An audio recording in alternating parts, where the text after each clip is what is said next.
இது மகிமை நேரம். கர்த்தராகிய இயேசு கிறிஸ்துவின் நாமத்தினாலே மகிமை டிவி நேயர்கள் அனைவருக்கும் புத்தாண்டு வாழ்த்துக்களையும் வணக்கத்தையும் தெரிவித்துக் கொள்கிறேன். இந்த புதிய ஆண்டிலே முதல் நிகழ்ச்சியிலே உங்கள் அனைவரையும் சந்தித்து கர்த்தருடைய வார்த்தை சொல்லுகிறதிலே மிகவும் மகிழ்ச்சி அடைகிறேன். இந்த வாரம் நாம் தியானிக்கும்படியாக கர்த்தர் கொடுத்த வார்த்தை, அவருடைய சாயலால் நாம் திருப்தியாக வேண்டும் என்பதுதான். இது சங்கீதம் 17வது சங்கீதத்தின் 15வது வசனமாக எழுதப்பட்டிருக்கிறது. நானோ நீதியில் உம்முடைய முகத்தை தரிசிப்பேன், நான் விழிக்கும்போது உமது சாயலால் திருப்தியாவேன். அவருடைய சாயலால் திருப்தியாகுதல் அப்படிங்கிறது, தேவன் நம்மை அவருடைய சாயலாக படைத்தார். அவருடைய ரூபத்தின்படி மனுஷனை உண்டாக்கினார். அவருடைய சாயல் நமக்குள்ளே இருக்கிறது, நம்மிடத்தில் இருக்கிறது. இந்த வசனத்தை இன்னொரு விதத்தில் நாம் வாசித்து பார்க்கும் பொழுது, அவருடைய சாயலால் திருப்தியாகுதல் என்பது காலையில் எழும்பும் போதே அவருடைய பிரசன்னத்தினால் திருப்தியாகுதல்.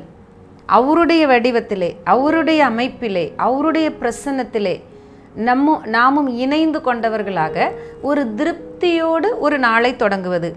நாம் எல்லாரும் ஒரு புதிய ஆண்டை தொடங்கி இருக்கிறோம். இந்த புதிய ஆண்டிலே தேவன் நம்மை ஒவ்வொரு நாளும் திருப்தியாக்கி அந்த நாளுக்குள்ளாக நம்மளை அழைத்து செல்ல வேண்டும். அந்த ஒரு வெறுமையிலிருந்து அப்படி அல்ல, ஆரம்பிக்கும் போதே, நாளை தொடங்கும் போதே தேவனுடைய சாயலாகவும் தேவனுடைய ரூபத்தின்படியும் படைக்கப்பட்ட நாம் அவருடைய பிரசன்னத்தினாலே, அவருடைய சாயலினாலே திருப்தியாக்கப்பட்ட ஒரு நிலைமையிலே ஒவ்வொரு நாளையும் தொடங்க வேண்டும். அப்படி இந்த ஆண்டு முழுவதையும் நாம் கடந்து வர வேண்டும் என்பதுதான் தேவன் இந்த வார்த்தையை உங்களுக்கும் எனக்கும் கொடுத்ததன் அர்த்தமாக இருக்க வேண்டும். இந்த சங்கீதம் 17வது சங்கீதத்திலே நாம் அநேக விஷயங்களை குறித்து, இந்த சங்கீதத்தை நாம் பார்ப்போமானால், அநேகருக்கு சங்கீதம் படிக்கும் பொழுது மேலே அடைப்புக்குறிக்குள்ளே போடப்பட்டிருக்கிற அந்த குறிப்புகளை வாசித்திருக்க முடியாது. நிறைய பேர் அதை வாசிப்பது இல்லை. சில பேர் அந்த பிராக்கெட்டுக்குள்ளே, அடைப்புக்குறிக்குள்ளே இருக்கிற அந்த குறிப்புகளையும் வாசித்து புரிந்து கொண்டு அந்த சங்கீதத்துக்குள்ளே செல்லுகிறது வழக்கம். அப்படி அதை வாசித்து புரிந்து கொண்டவர்களாயின் உங்களுக்கு இந்த சங்கீதத்தை குறித்து காரியம் தெரியும். இந்த சங்கீதத்திற்கு ஒரு தலைப்பு கொடுக்கப்பட்டிருக்கிறது, இது தாவீதின் விண்ணப்பம் என்று சொல்லி. அப்போது நம்ம ஒரு புதிய ஆண்டை தொடங்கி இருக்கிறோம். இந்த ஆண்டு முழுவதிலும் ஒரு நம்முடைய வாழ்க்கையிலே தேவனோடு, விண்ணப்பம் என்பது தேவனோடு நாம் உறவு கொள்வதற்காக தேவன் கொடுத்த ஒரு ஸ்லாக்கியம். நாம் தேவனோடு பேசும் பொழுது, அநேகம் காரியங்களுக்காக அவரிடத்தில் கேட்கும் போது, ஜெபிக்கும் பொழுது அல்லது விண்ணப்பிக்கும் பொழுது நாம் அவரோடு உள்ள உறவிலே நாளுக்கு நாள் வளருகிறோம். அந்த ஜெபம் என்பதும் அந்த விண்ணப்பம் என்பதும் இல்லை என்றால் நமக்கும் தேவனுக்கும் ஒரு உறவு என்பது இருக்க முடியாது. ஆகவே விண்ணப்பிக்கிறது என்பது தேவனோடு நம்மை உறவு கொள்ள வைக்கிறது.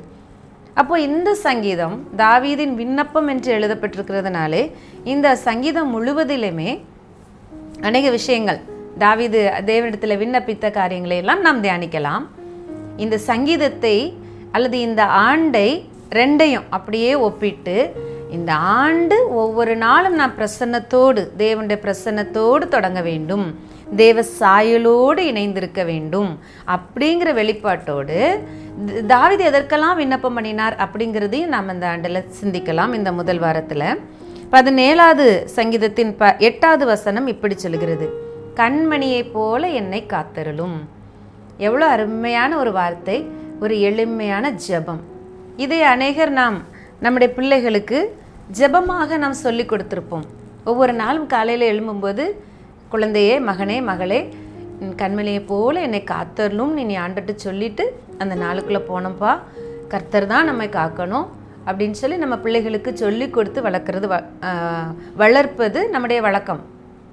ஒருவேளை இதை கேட்டுக்கொண்டிருக்கிற நீங்கள் யாராயினும் இந்த வசனத்தின் இந்த ஜெபத்துக்குள்ளே நீங்கள் அந்த அனுபவத்துக்குள்ளே இல்லாதவர்களாக இருந்தால் இன்றைக்கே பழகி கொள்ளுங்கள். பிள்ளைகளுக்கு தினமும் காலையில் வீட்டை விட்டு வெளியே புறப்பட்டு செல்லும் பொழுது, வீட்டிலிருந்து காலையில் எழுந்த போது அல்லது எந்த ஒரு விஷயத்திற்கும் நாம் இந்த வார்த்தைகளை கர்த்தரிடத்திலே, கண்மணியை போல என்னை காத்தருளும் என்று சொல்லி பழகி கொள்ள வேண்டும். ஒவ்வொரு விஷயத்திற்கும் நாம் ஜெபிப்பது நல்லது. ஒவ்வொரு நாளும், ஒவ்வொரு நேரமும், ஒவ்வொரு வேலைக்கும், ஒவ்வொரு காரியத்திற்கும் நாம் ஆண்டவரிடத்தில் ஜெபித்து கொண்டே செய்வது நல்லது. அவருடைய உறவிலே இருந்து கொண்டு, அவரோடு பேசிக்கொண்டு, அவரையும் சேர்த்து அழைத்து கொண்டே நம்முடைய வேலைகளை செய்வது நமக்கு நல்லது. இந்த சங்கீதம் இந்த 17வது சங்கீதத்தின் 8வது வசனம், கண்மணியை போல என்னை காத்தருளும். இந்த வருஷம் முதல்ல இந்த வார்த்தையை நம்ம கேட்டுட்டோம்ல, இந்த வருஷம் முழுக்க நீங்கள் சொல்ல போகிறீங்க, ஒவ்வொரு நாளும் சொல்ல போகிறீங்க, ஒவ்வொரு தடவை வீட்டை விட்டு வெளியே புறப்படும் போதும் சொல்ல போகிறீங்க, கண்மணியை போல என்னை காத்தருளும். அநேக ஆபத்துகள், விபத்துகள், தீமைகள் நிறைந்த உலகத்துக்குள்ளே தான் நாம் வாழ்ந்து கொண்டு இருக்கிறோம். எந்த நேரத்தில் என்ன விஷயம், எப்படி சம்பவம் நேரிடும் என்பது யாருக்கும் தெரியாது. ஆனால் தேவனுடைய வார்த்தையும் தேவன் மேல் வைத்திருக்கிற நம்பிக்கையும் தேவனுடைய கிருபையும் நம்மை பாதுகாக்க போதுமானதாக இருக்கிறது. இந்த வார்த்தை தேவனுடைய வார்த்தை, தேவனுடைய வேத புத்தகத்தில் எழுதப்பட்டிருக்கிற ஒரு ஜெபம். இந்த வசனம் ஜீவன் உள்ளது, இந்த வார்த்தை ஜீவன் உள்ளது. கண்மணியை போல் என்னை காத்தருளும் என்கிற ஒரு வார்த்தையை நாள்தோறும் உங்களுடைய வாழ்க்கையில் சொல்லி பாருங்கள், தேவனுடைய பாதுகாப்பை நாம் பெற்றுக்கொள்ள முடியும். ஒரு முறை ஒரு சகோதரி தன்னுடைய பிரசவத்திற்காக மருத்துவமனையில் அனுமதிக்கப்பட்டிருந்த பொழுது, ஏற்கனவே அவர்களுக்கு ஒரு பிரசவத்தில் ஒரு குழந்தை பிறந்து இறந்ததினாலே மிகவும் பயத்தோடு இருந்தார்கள். ஆகவே அந்த நேரத்திலே ஒரு விதமான பயம், முந்தின சம்பவத்தை அடிப்படையாக கொண்ட ஒரு விதமான பயம் அவர்களுக்குள்ளே இருந்தது. அப்பொழுது அந்த சூழ்நிலையிலே ஜெபிக்கும் பொழுது ஆண்டவர் அருமையாக ஒரு வார்த்தை கொடுத்தார், உன்னை தொடுகிறவன் என் கண்மணியை தொடுகிறான் என்று சொல்லி. அந்த வார்த்தை கிடைச்சது தான் பாருங்க, எங்கிருந்து ஒரு தெளிவு, எங்கிருந்து ஒரு தைரியம் வந்ததோ தெரியாது, எங்கிருந்து அந்த பயம் மறைந்து போயிட்டோ தெரியாது. அந்த வார்த்தையில் இருக்கிற அந்த வல்லமை, அந்த வார்த்தையில் இருக்கிற அந்த ஜீவன் அப்படி அவர்களை பற்றி கொண்டது. சந்தோஷமாக, ஒரு பயமின்றி திகிலுமின்றி சாதாரணமான நார்மல் டெலிவரியில் தன்னுடைய அழகிய ஆண் குழந்தையை அவர்கள் பெற்றெடுத்தார்கள். அப்போ பாருங்க, உன்னை தொடுகிறவன் என் கண்மணியை தொடுகிறான். அந்த சூழ்நிலையில் அந்த வார்த்தை வரும் பொழுது தொற்ற முடியுமா உன்னைய யாராவது?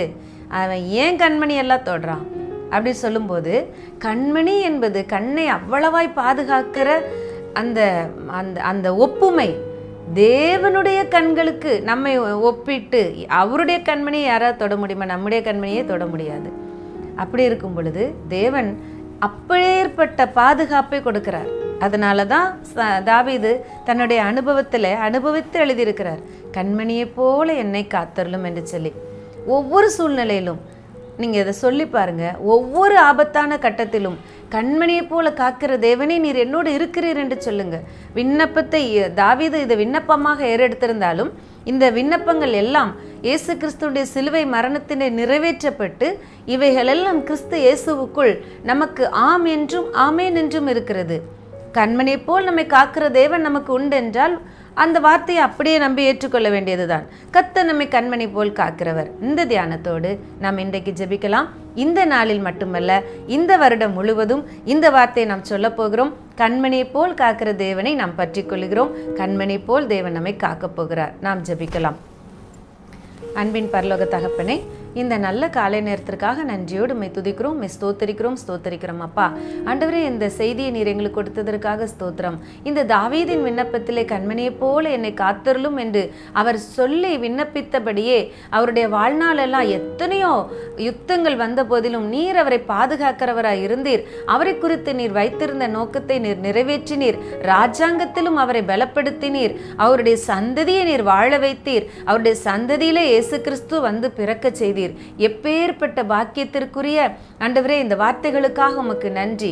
கண்மணி போல காக்கிற தெய்வம் எங்களுக்கு இருக்கிறதுனாலே கலக்கம் எங்களுக்கு இல்லை, பயங்கள் எங்களுக்கு இல்லை என்று சொல்லி தைரியத்தோடு விசுவாசத்தோடு ஒவ்வொரு நாளையும் இந்த ஆண்டையும் நாங்கள் கடந்து வர பண்ணுகிற கிருபைக்காக உமக்கோடா கொடி ஸ்தோத்திரங்களை ஏறெடுக்கிறோம். இயேசுவின் நாமத்தில் ஜெபிக்கிறோம் நல்ல பிதாவே, ஆமேன்.